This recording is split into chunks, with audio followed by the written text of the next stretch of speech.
All right, well, thanks for hanging in there. And we're at the last panel of the day between you and happy hour. But we're ready to go. We've been backstage getting hopped up on gummy bears, so we're all sugared up. So our panel today is going to focus from the government perspective on ISS transition and commercialization of LowEarth Orbit. We're all been really focused at this conference on the amazing platform and utilization that we've got going on today.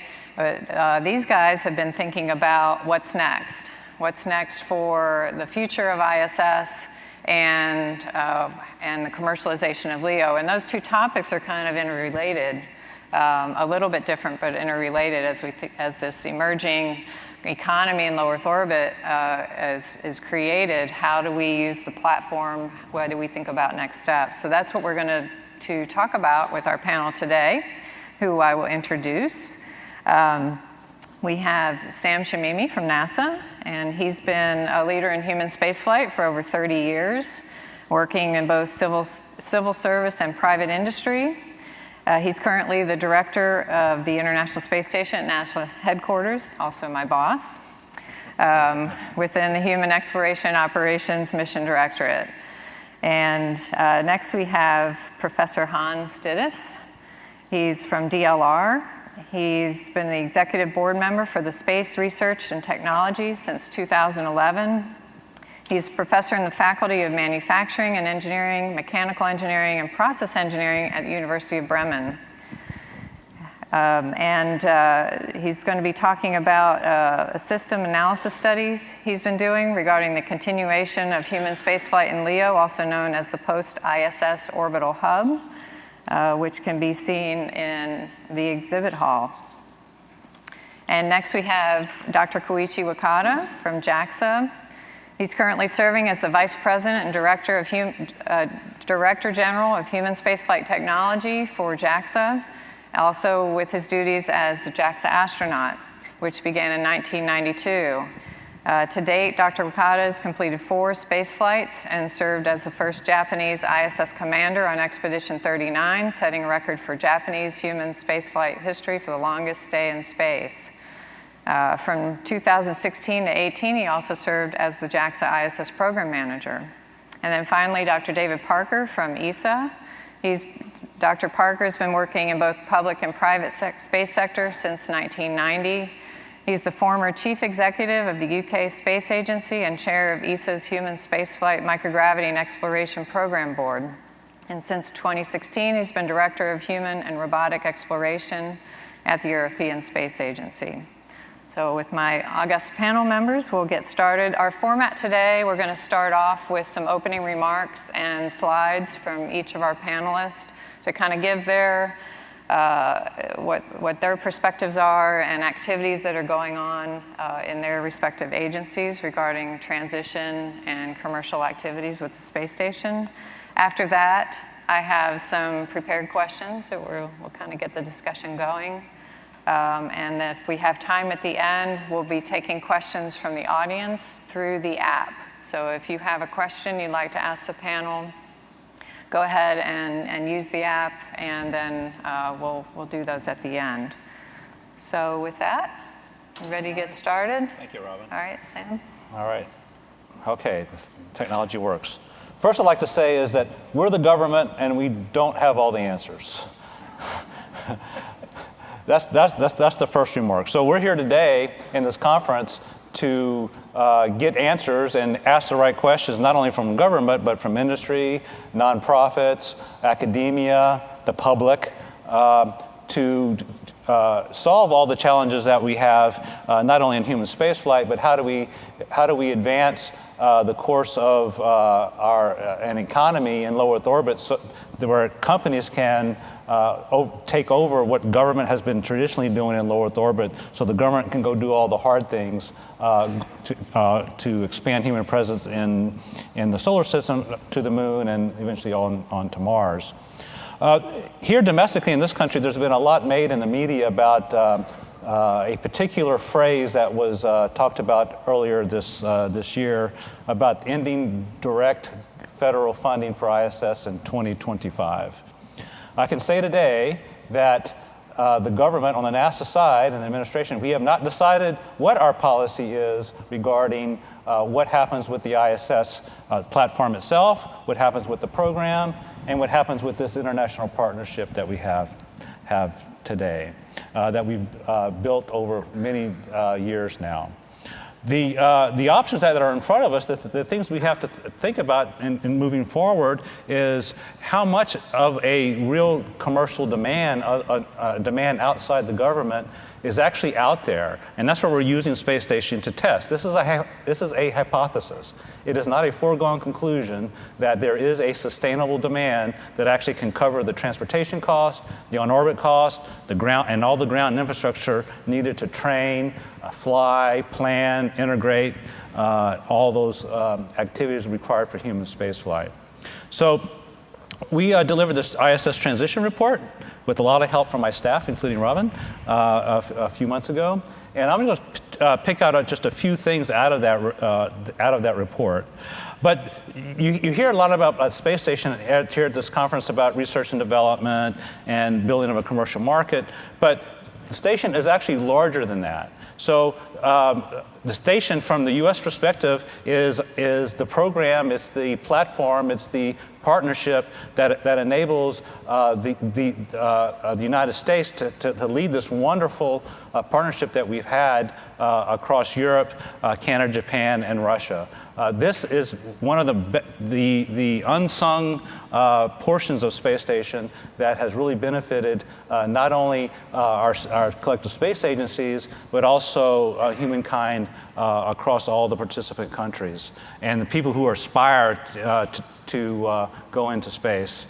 Next is to do all the exploration-related research and development to take humans beyond low Earth orbit, all the human health and performance activities, all the life support activities that were talked about earlier yesterday and today. Then next is returning benefits to humanity through basic and applied research. And this is being done not only from the NASA side, but also in other government agencies and in private industry. And last but not least is the enabling the development of this commercial market to be able to fill in where NASA moves off into the cosmos. So our vision for low Earth orbit, as you've heard before, is that we're in an effort to build a sustained economy in low Earth orbit where NASA is one of many customers and where the government in general is only one of many customers. And that may include one or more privately owned or operated platforms and transportation capabilities that we already have for commercial crew and cargo. Enable a variety of activities in low Earth orbit that can meet NASA's ongoing needs, and I'll address those a little bit later. Spur U.S. economic development in low Earth orbit as well.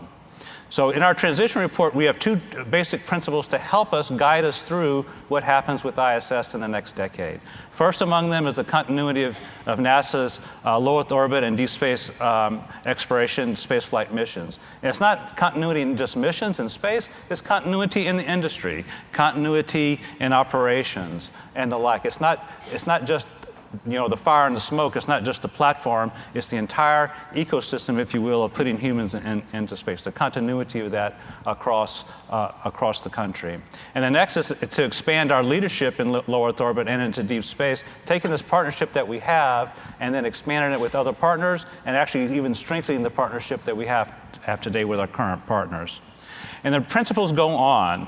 I won't read all of these, but you can see is that the principles we want to craft our strategy with runs the gamut of not only NASA's mission, but also developing of an economy, returning benefits to humanity, and continuing our government-sponsored national lab activities that's currently being run by CASIS, and to be able to expand this use of low Earth orbit beyond, much further beyond than our current activities that we have today. And in order to help industry to predict the future and for us to have our own continuity plans, NASA's come up with a list of research requirements and operational requirements that we will need in the future in low Earth orbit. The first and foremost is the maintaining and continuation of the partnership we just talked about. sustained low Earth orbit crewed operations to enable proficiency of our astronaut corps.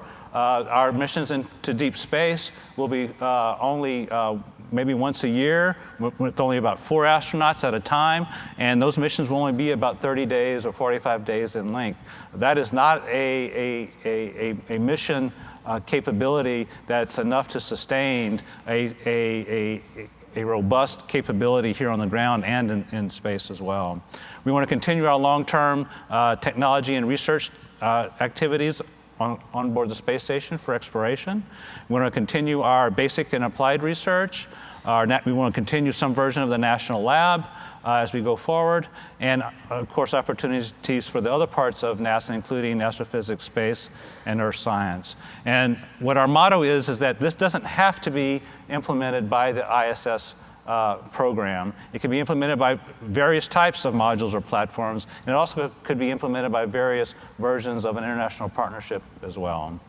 And so with that, that's all I've got. Thanks, Sam. Hans? Okay, I will go on. I will not talk, I will not speak as a government member, and I only can advise them, and because I'm representing a research organization for space, by the way, the largest in Europe. When we talk about perspectives, let me start with an example of recent public-private partnership. So what you see here is a camera system, it's a hyperspectral camera system we just recently launched to ISS, and this was on 28th of June this year, and is, or the 29th of June this year. And as you see, it's a very advanced system for hyperspectral images. It's the first time that we fly this kind of experiments on space station. This is a public-private partnership with Teledyne Brown here in the US. And this is a simple deal. We paid for the camera, and we can use all the images we get for scientific purposes, and Teledyne Brown can take the data and can sell data. And this is, I think, is a good example of how we can approach commercialization on space station. When I talk about this, I should say that I'm working for space station microgravity research since 1987. It's a long time. I experienced all these discussions about commercialization, industrialization, and many of these discussions we had in the 90s and already in the 2000s. What I can say here is this is a nice example, but on the other side is it also tells us 2 other stories. The first one is, whatever we do in space, and we do it together with companies, ISS as it is a laboratory and is not designed ideally for what is called today's commercialization. So that's the first thing we have to discuss. And the second one is what can we do and how we can reduce the costs with respect, and this I think is exactly what you said, how we can reduce the costs. You can do it in 2 ways, because here, in this case, we talk about small programs. To give you a number, camera costed us roughly 8 million. I have no idea about the business case of Teledyne Brown, but I think it's a good start. But if we talk about commercialization with respect to, or in relation to the operational costs, we talk about a ratio of, in Europe at least, less than 1%.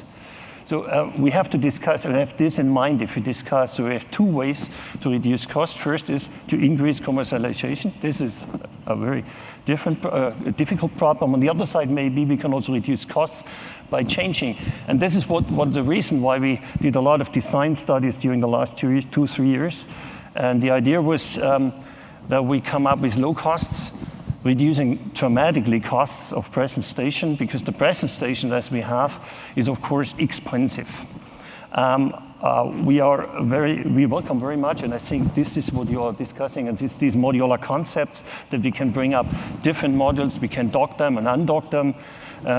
We like to continue because we agree completely that whatever we do in space needs astronauts in space.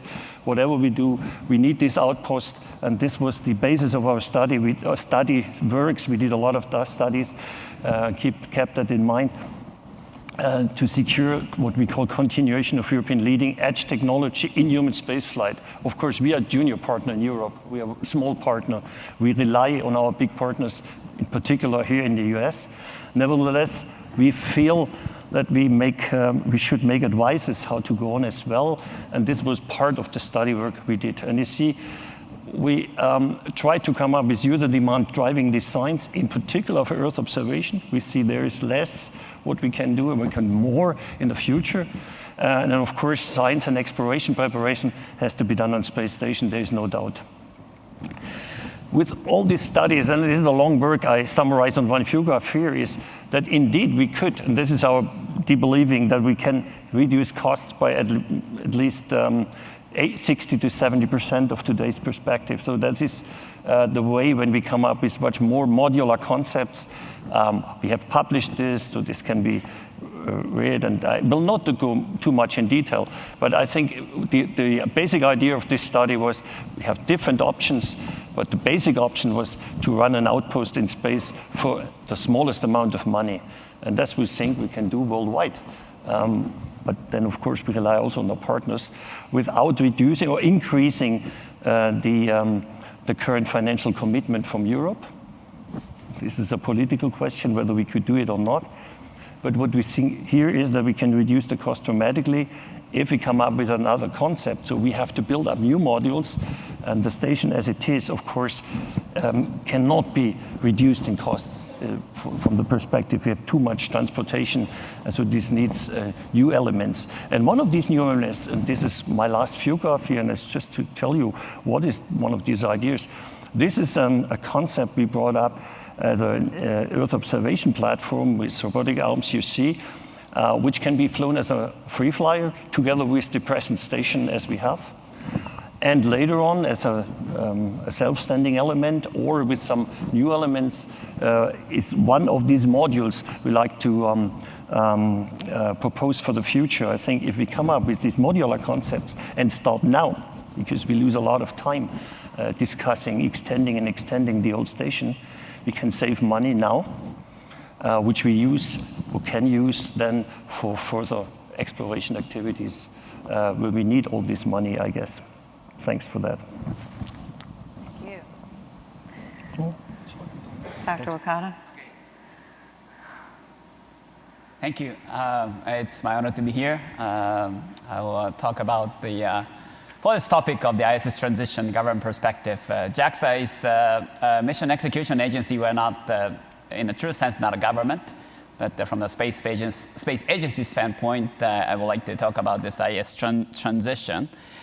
And in this topic, I would like to give you our long-term vision of aiming to lead the LEO to marketplace that is primarily driven by the private sectors. And at the same time, we aim to sustain the R&D capabilities by the government on the LEO.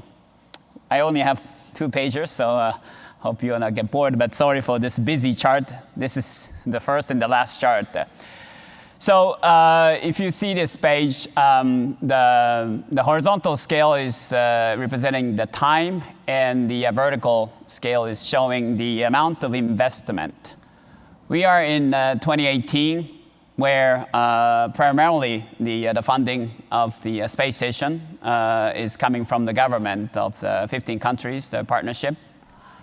And as you can see, the blue part is the initiative that is coming from the government, and the white part that is upper side is initiative, the commercial initiative coming from the private sectors. As you can see, the total amount of the investment grows as time goes on, and I think 2024 or whenever the space station operation is completed, that will be transition time. But as you can see on the upper side, we are, Kibo is a Japanese experimental module of the International Space Station. We are at the stage of establishing the Kibo as R&D basis. Actually, this year, 2018, marks the 10th anniversary of the Japanese Kibo module after the assembly is completed in 2018 and 19. And we are now transitioning to the second block is to make part of the Kibo utilization service independent of the space agency, JAXA.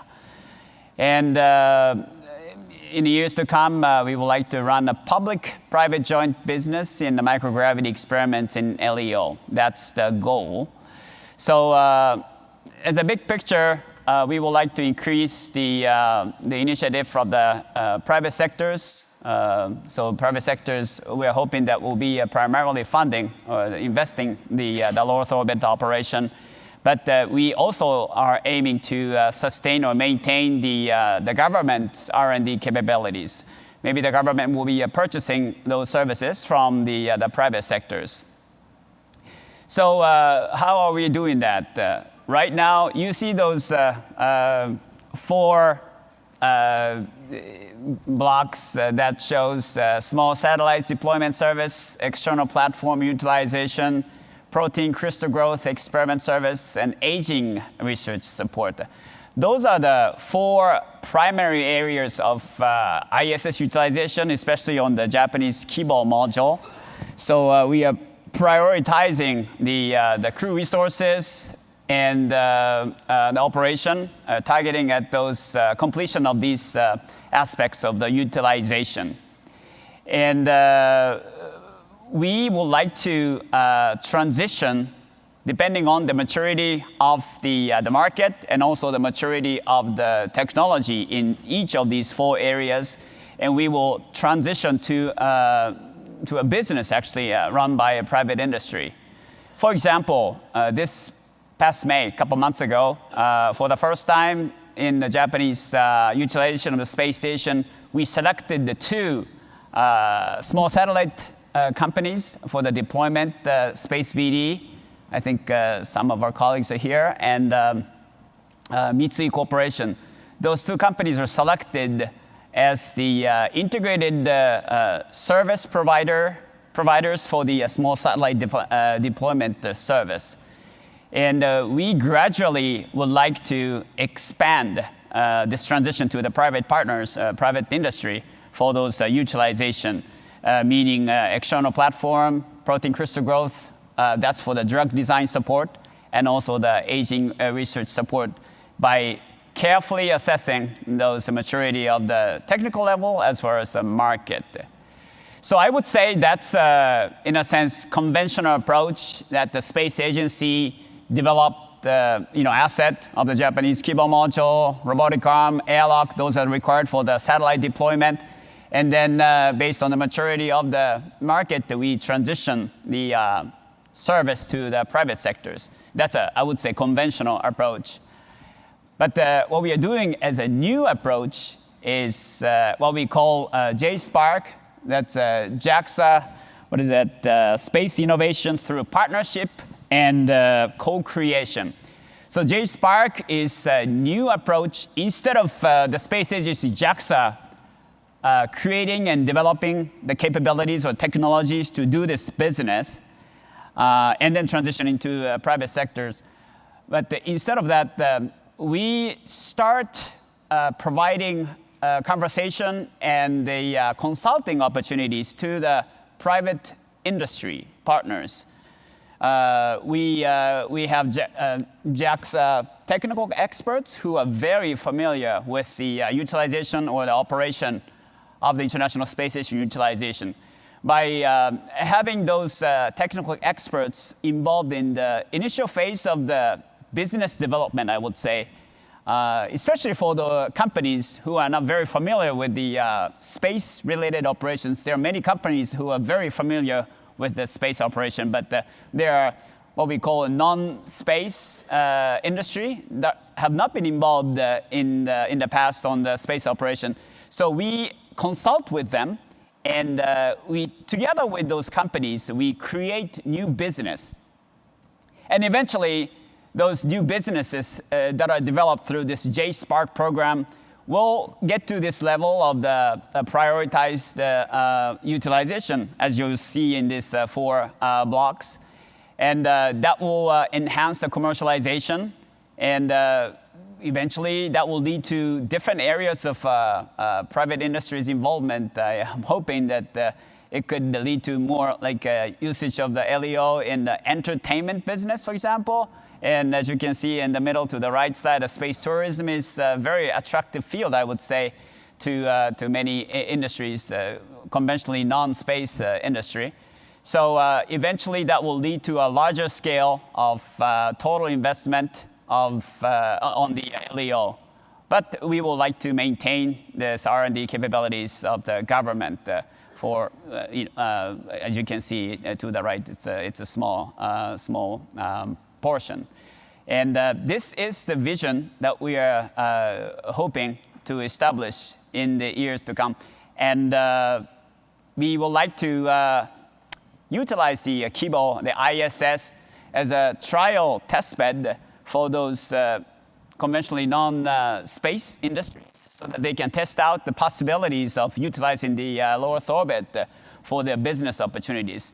With this increased intention or the attraction or interest among many private sectors, we will be able to expand the LEO market to a greater extent. And that's the vision that we have at this time. Thank you. Oh, great. Thank you very much. Well, thank you to all my colleagues here. Is this mic working? Yeah, it is now. I'm acutely aware that I'm now the last speaker. I've got my last 49 charts to show you. And you're really not interested in having a drink at this point. You want to carry on discussing this topic for another hour or so. But what I want to do is go to three things, really. Talk a little bit about what ESA is doing with the space station today, what we're already doing to kind of prepare transition to accommodate the change that is coming, and then conclude with a kind of yellow sticky of checkpoints of the actions that I think we need to take together as an ISS partnership to prepare the future, because we are definitely in a period of change, and changes can be scary and frightening, but you have to remember that the fact that the space station continues to operate and work, that we built this amazing 400 tons or more of hardware up there, operating it day by day, shows that people had in the past had imagination to create this, and we should have the imagination to take it forward and evolve a more diverse low Earth orbit economy for the future. So we should have confidence, and we have confidence by what we've already achieved with the International Space Station, just purely from a European perspective. So the European Space Agency is 22 member states, 18 of those are involved in the human robotic exploration program, for which I'm responsible. I'm the team at ESA. And the fact of working together through international partnership is both a necessary but also a benefit. The fact that the investment in the space station has returned, it has multiplied, it's produced a dividend back to our investors, the taxpayers, is something we should be proud of. It's also helped create a competitive industry. So we have European companies that are selling hardware in the human spaceflight business as a consequence of investments that have been made in the past. And we keep coming back to it. We saw it at lunchtime with the astronaut speakers. The inspiration of the International Space Station is value. And we can see that in terms of the millions of Facebook followers of our ESA astronauts. We have Alexander Gerst up there at the moment. I just checked this morning. He's got more than 1.4 million Twitter followers just personally. And most of the ESA astronauts have more than a million Twitter followers. So there's a massive impact. And all of this we have to carry forward and not lose in the future. So then what are we doing today? How are we using the space station today? So I've tried to present this in a simple way. Four things, really. We have a fundamental science program. We call it SciSpace, Science in the Space Environment. Fundamental science, applied science, and feed-forward exploration science. And of our resources that we have, remember, ESA is only an 8% shareholder in the space station program. We allocate at least 70% of those resources, the upload, the crew time, the kilograms, to our scientific program, which is a peer-reviewed, quality scientific program. We also support and allocate some of those resources back to national activities. So we have Hans-Jörg here, and I mentioned Alexander Gerst, who's a European astronaut who happens to have a German passport. But the science program that he's doing also, beyond the ESA program, is complemented by additional national activities. And then we're also preparing technology ourselves to feed forward to exploration, whether that be advanced crew life support systems. We'll be launching ACLS this year. That will be technology we will demonstrate and use on the station, but prepare for it going deeper, for going exploration. We were doing a lot of work on crew health, medical support systems, talking to people over lunch from Denmark. So there's a particular expertise in Denmark in crew health and support systems. That's what Tarzan is. Could be something that we demonstrate on the station, but then use in deep space. And then we've had a long-running program of technology activities, Meteron, demonstrating telerobotics, operating robots back on the surface of Earth, as an analog for demonstrating robots on the Moon and Mars. So we've had our astronauts drive prototype Mars rovers into caves and back out again, operated from the space station. So the technology demonstration role of the station is important. And all of those things are going to continue. And they're going to be complemented by increasingly the commercialization of the services and industrial utilization. And it's that last industrial utilization that is the element that we have to work the hardest on, I think. How are we preparing, therefore, ISS for 2020 and beyond? First of all, evolving and simplifying the processes. Hans-Jörg talked about the cost of running a space station. So we only spend about 350 million euros a year. So exchange rate is about 1.14 or something at the moment. So less than $400 million a year on the space station program, out of which we do all of the things that I've just described. And evolving the processes, modernizing the tools, simplifying our ground infrastructure. We're taking cost out of the ESA part of the program. We have less control over the common station operations costs, and we have to come back to that. So we can reduce and are reducing our European costs, but we also have to reduce the common costs of the station. And part of that is industrializing more activities. But I have to make the point that of every euro or every dollar that is spent by ESA on the station, only about 15 cents is spent inside ESA. 85 cents is already spent with industry, one way or another. So we've already gone a long way to industrialization of our operations. So we have to go further. We have to prepare our industry for the future.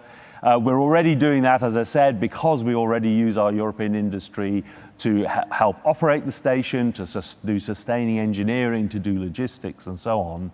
And we're certainly going to do more on that.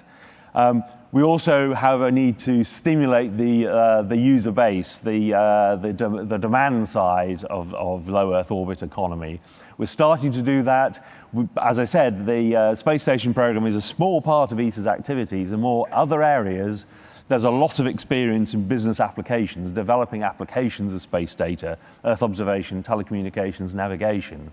And so what we're now doing in our directorate is bringing together the experience in doing that kind of market stimulation in business applications side of ESA with the opportunities to do demonstrations aboard the space station. So integrating the different skills that we have in ESA to stimulate the market.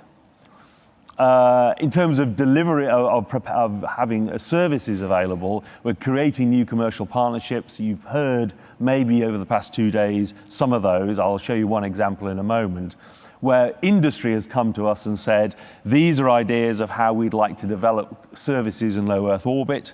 And we find a way of evaluating their business case. So we have external experts to evaluate the business case, and then look at the technical aspects and the safety aspects, the classical role of the space agency, and then find ways that we can contribute perhaps resources. It might be kilograms of upload, it might be actual money, but mostly the companies are investing themselves. So things like Bartolomeo you've heard about earlier this afternoon. And then final element of that is to look beyond the space station and support industry ideas for what comes beyond the space station. So just one of the ideas that is now aboard, the Columbus module. Columbus has been there for 10 years now, but we have Space Apps, a small Belgium company, a kind of dynamic SME, had this idea of putting a module aboard the Columbus laboratory, and we've helped them do that. They've invested. So anybody can have their own mini laboratory aboard Columbus now. and you can control it from your laptop computer. So they put in place all of the services. It's not ESA that's doing that, they're providing the services. And so for a kind of firm fixed price, and there's an educational discount if you're doing an education project, you can have your own laboratory aboard the space station. And so coming to an end now, I wanted to think about what the partnership needs to do to plan for the future, to expand the commercialization efforts and increase our chances of success. So this is my kind of yellow sticky list of things to do. And the first one is to keep emphasizing that nobody is saying that the ISS is coming to the end in 2024, as people seem to have got this idea. I don't think the partnership is suggesting that at all. And certainly the president's budget didn't say that. It just talked about any direct funding on the US side. Of course, the ISS is held together by the intergovernmental agreement. So the partnership is between countries. And whatever happens in the US side, whatever happens in any other, in Europe, the response of the international arrangements are between the governments. And the IGA exists, and you have to give a year's warning if you're going to withdraw from the IGA. Some people saw some connection between 2024 and 2025 in that. I hope not. But I think the partners have to stick together and develop a common strategy, and particularly an access policy. What we're going from, if you like, is the ISS being one big monolithic infrastructure to being something more like a shopping mall. I think there's a Westfield next door here, isn't there?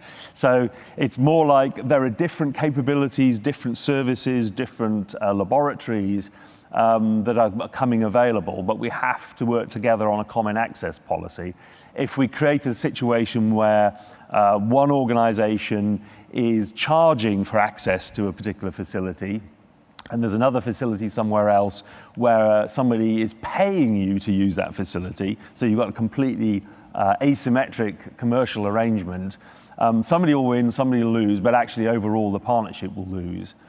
So we therefore logically have to work on this common access policy and a framework for commercialization, and probably do more to share resources, probably do more to avoid duplication.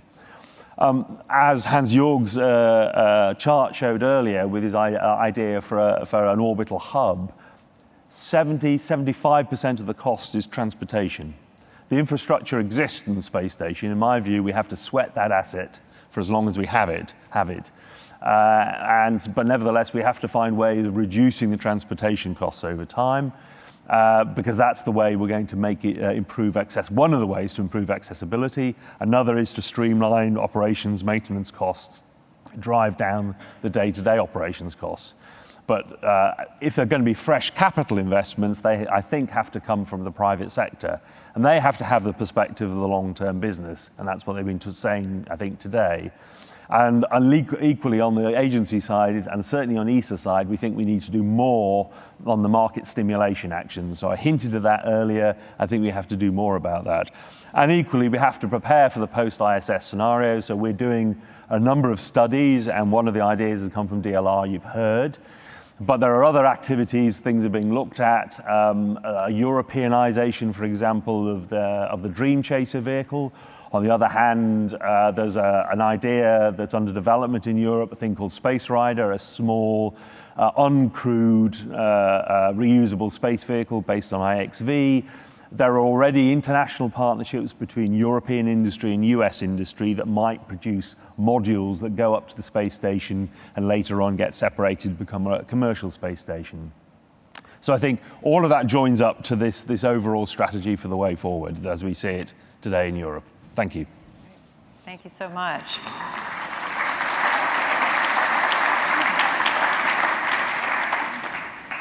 That was really great. So I wanted to just kind of get the conversation going and start us off with, I think to do our planning as agencies requires a little bit of a crystal ball and looking into the future. I mean, we can't totally predict what the future is going to look like, but I'd like to ask, if you were to get out your crystal ball and look ahead to the mid to late 2020s, what do you think we know about that? What do you think we don't know? Sam, you want to start? I guess I'll start. So I think we can be pretty sure in that, at least from a NASA perspective, we will still continue to want to use low-Earth orbit.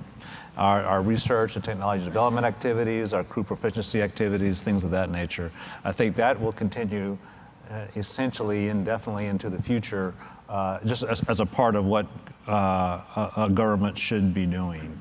I think that's one aspect. Another aspect, we have proven out the cost model for commercial cargo and commercial crew. We will see what where the bottom is, or if there is a bottom to the price of transportation. As within many industries, transportation is a significant cost of doing business. And for our business, it is the most expensive part of doing business. So I think those cost models will have proved themselves to what they are. I mean, they'll be what they are. Is there a way to decrease that transportation cost? I don't think that's for the government to figure out. I think it's for private industry to figure out, can they reduce the price of access so they can get more customers beyond just the government? Other thoughts? Well, if I want to venture, you're talking about the second half of the next decade, I probably expect the ISS is still operating, that the ISS has more, in my shopping mall model, more commercial organizations working aboard it. Maybe there are 1 or 2 commercial modules that have arrived and are serving both the government demand and the private demand. And I think but there may also be there may be reusable uncrewed vehicles that are operating in low Earth orbit, carrying out some types of activities, commercial activities, as well as supporting the government. So I see a kind of going from this monolithic model, what my boss calls Space 3.0, into Space 4.0, the era of these much more diverse, complex ecosystem of different operators. So what I would like to add is I totally agree with Sam and David, and I think the critical thing is that we should not make a gap between what we are doing on board the space station, human presence since 2000, and that's an achievement. And a lot of countries are working together towards the exploration beyond low Earth orbit. But I think it's crucial that we maintain this outstanding asset of utilizing scientifically and commercially using the ISS. So that's a goal. But at some stage, we need to be prepared to go on to a next stage. Again, an LEO usage will never cease, and we will continue to use LEO.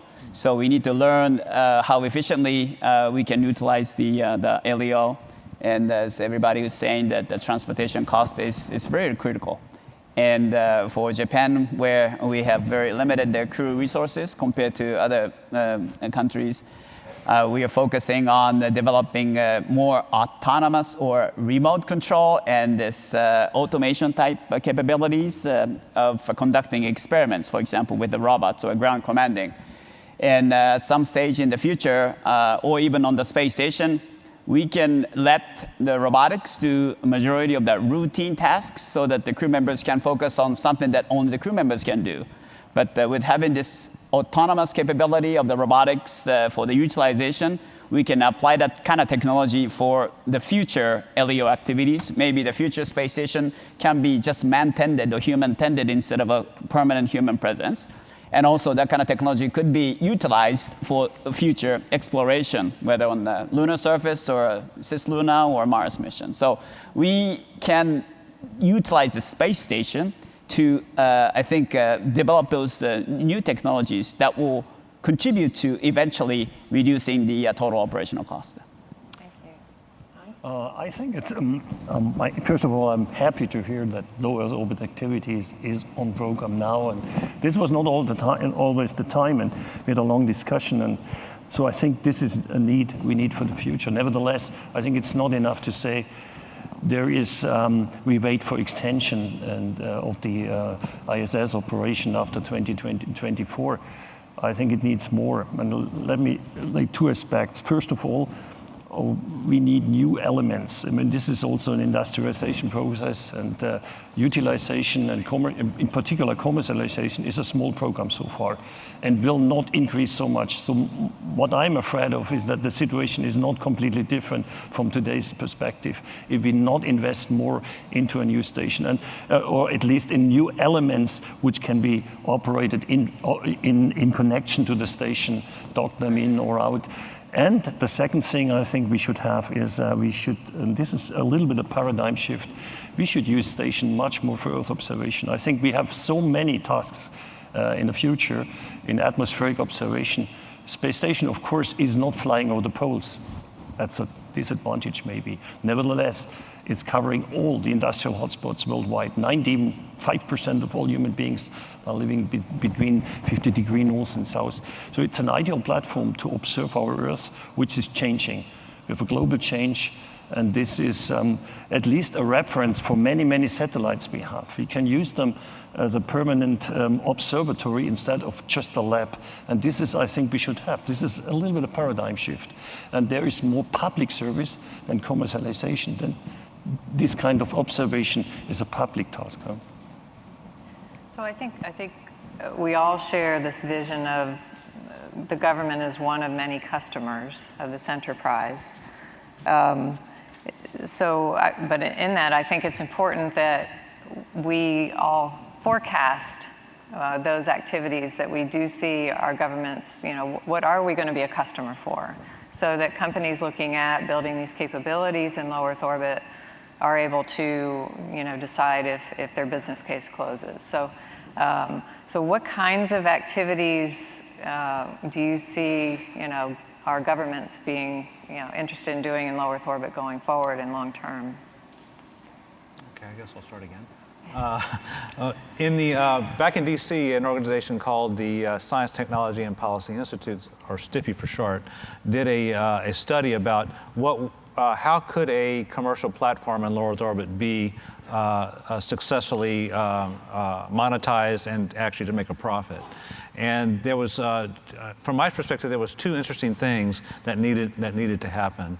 One was something that could be manufactured in space on a large scale, with a large N number, like we have here on Earth for phones or for soft drinks or whatever. That same sort of market potential would need to be there in space for manufacturing. So something large that can turn a high volume. And the other thing that had to happen was a nearly 3 times reduction in transportation cost.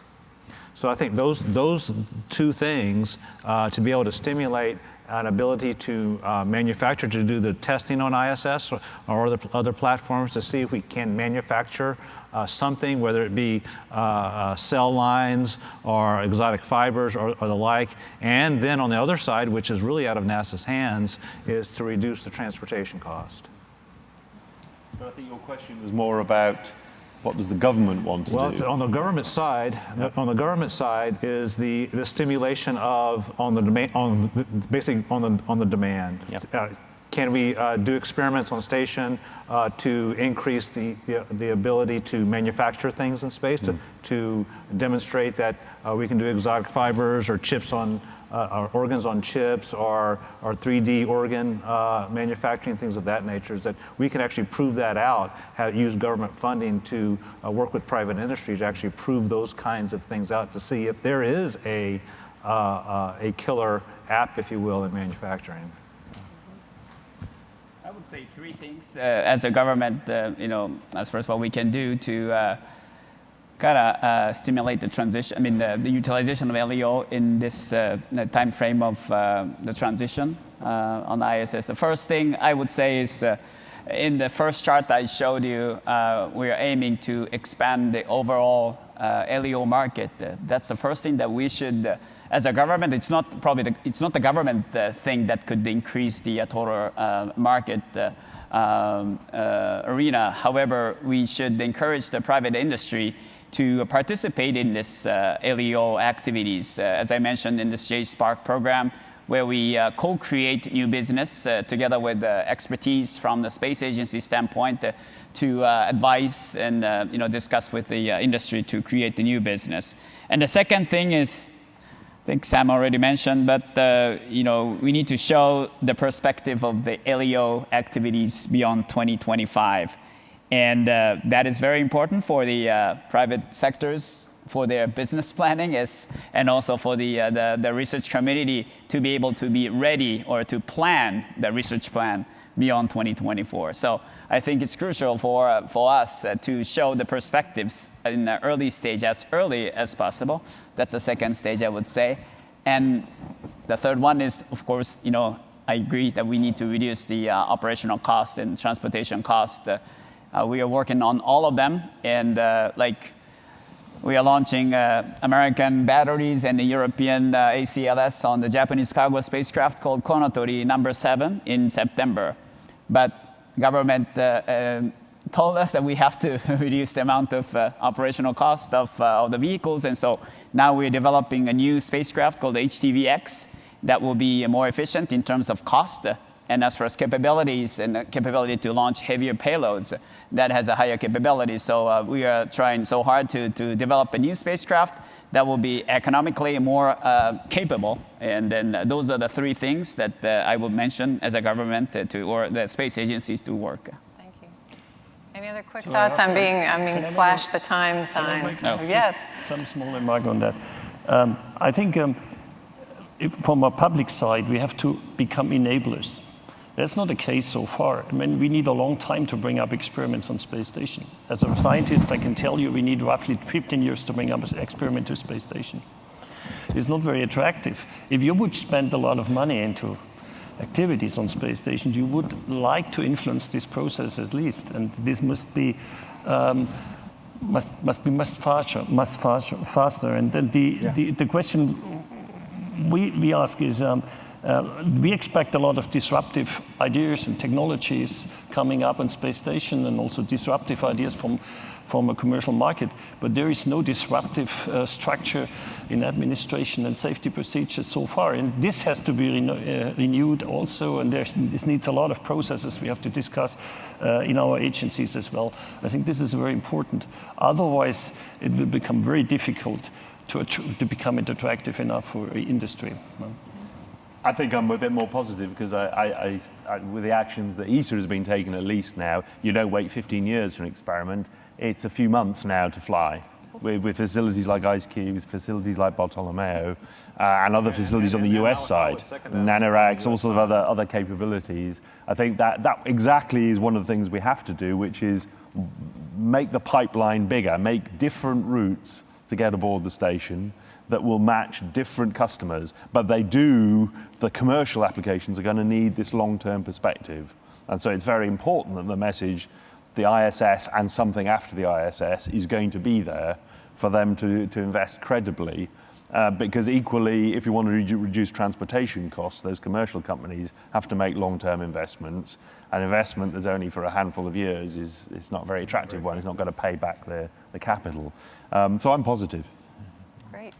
Well, unfortunately, we are out of time, and we didn't have a lot of time to take questions from the audience. I assume everybody would rather go find these gentlemen at the happy hour if you have your questions than prolong sitting here. It's been a long day.